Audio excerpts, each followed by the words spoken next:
chose to review this film as it's quite similar to the plot of the story I want to make for my 5-minute film. The titles which we used like a black screen with white writing on, and the words were sort of like scratched on like a child's chalkboard. There was also action in the background like kids games, and it slowly becomes more disturbing, and it fits in with the actual plot of the film, which is about a group of young friends who start to have nightmares, and a man appears in their nightmares and tries to kill them, and if you get killed in your dream you get killed in real life. The lighting was extremely gloomy, and at any one time there was only small sources of light such as like flickering light bulbs or candles. Lots of shadows were used in camera shots, so only half the face would be lit up and half would be shadowed. When it switched from real life to a nightmare, the lighting changed as well. It became very glum and dim. The music was very low toned. It had long beats through the use of like violins and pianos. And in crucial events it would increase in volume and tension, and become very high pitched, but there was also like long pauses of just silence.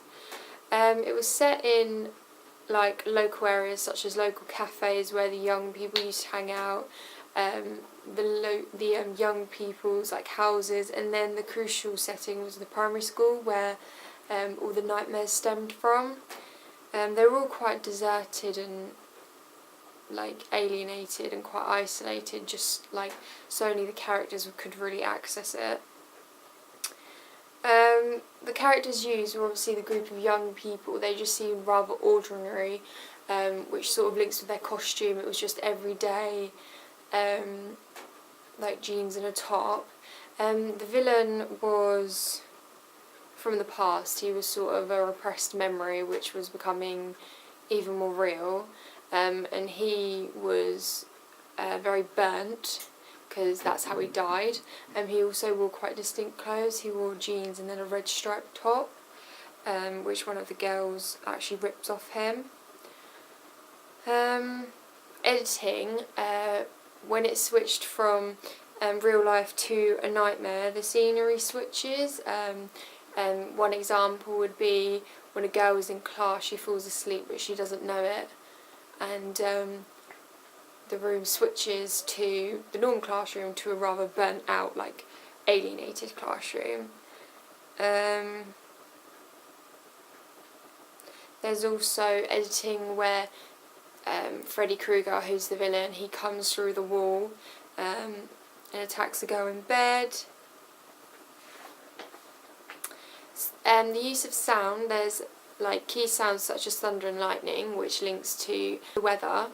Nursery rhymes, which links with the memories of the nursery which all the kids went to.